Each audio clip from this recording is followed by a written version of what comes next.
পৰিষদৰ অন্যতম এজন জ্যেষ্ঠ আজি এই স্থানত এই ঐতিহাসিক স্থানত আমি আমাৰ অনুষ্ঠান আজি উদযাপন কৰোঁ। কৈলাশ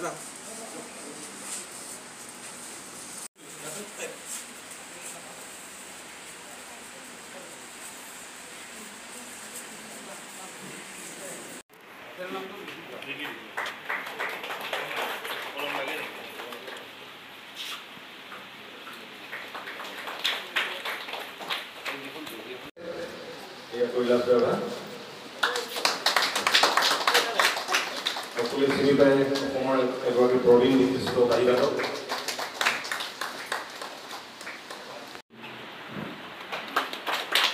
আৰু এটি গোলাম জাতি ধন্যবাদ।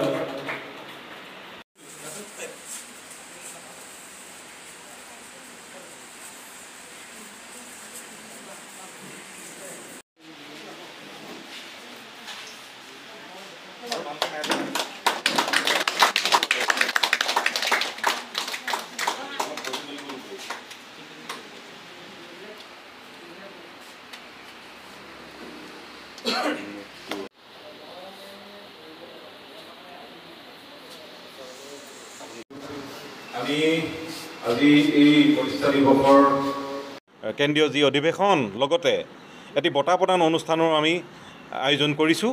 বিশেষকৈ অসমৰ 12গৰাকী বচা বচা সাংস্কৃতিক সাধকক আমি বঁটা প্ৰদান কৰিম। তাৰে ভিতৰত এগৰাকী আমি অসম কলা ৰত্ন বঁটা প্ৰদান কৰিম আৰু বাকী 11গৰাকীক আমি জীৱনজোৰা শিল্পী সাধনা বঁটা 2024 বৰ্ষৰ জীৱনজোৰা শিল্পী সাধনা বঁটা আমি প্ৰদান কৰিম। বঁটা ঘোষণা কৰাৰ কথা আছিলে? নহয়, আমাৰ আজি অনুষ্ঠানভাগী আমি এই অনুষ্ঠানভাগীৰ লগত আমাৰ সদৌ অসম সাংস্কৃতিক সুৰক্ষা পৰিষদৰ যিখন কেন্দ্ৰীয় আমাৰ অধিৱেশন আজি দিনটোতে অনুষ্ঠিত কৰাৰ কথা আছিল শ্ৰীমন্ত শংকৰদেৱ কলাক্ষেত্ৰৰ প্ৰাংগণত প্ৰেক্ষাগৃহত। কিন্তু বিশেষ কাৰণবশতঃ এই অনুষ্ঠানভাগী আমি অহা জুলাই মাহত প্ৰথম সপ্তাহত আমাৰ ৰাজ্যপাল মহোদয়ে আমাক এটা পৰামৰ্শ আগবঢ়াইছে, তেখেত উপস্থিত থাকিব। গতিকে আমি জুলাই মাহৰ প্ৰথম সপ্তাহতে দিন ধাৰ্য কৰি পবিত্ৰ স্থানত আমি সদৌ অসম সাংস্কৃতিক সুৰক্ষা পৰিষদৰ যি প্ৰতিষ্ঠা দিৱস, কেন্দ্ৰীয় প্ৰতিষ্ঠা দিৱস আজি উদযাপন কৰিবলৈ পাই নথৈ আনন্দিত হৈছোঁ। স্নেহ নিৰাশ্ৰিতা বৃদ্ধা আৱাসৰ প্ৰাংগণত আজি আমাৰ সদৌ অসম সাংস্কৃতিক সুৰক্ষা পৰিষদৰ প্ৰতিষ্ঠা দিৱসভাগী উদযাপন কৰিবলৈ পাই আমি নথৈ আনন্দিত হৈছোঁ। কথা হ'ল অসমৰ প্ৰতিটো জাতি জনগোষ্ঠীৰ নবীন প্ৰবীণ শিল্পী কলা কুশলীক লৈ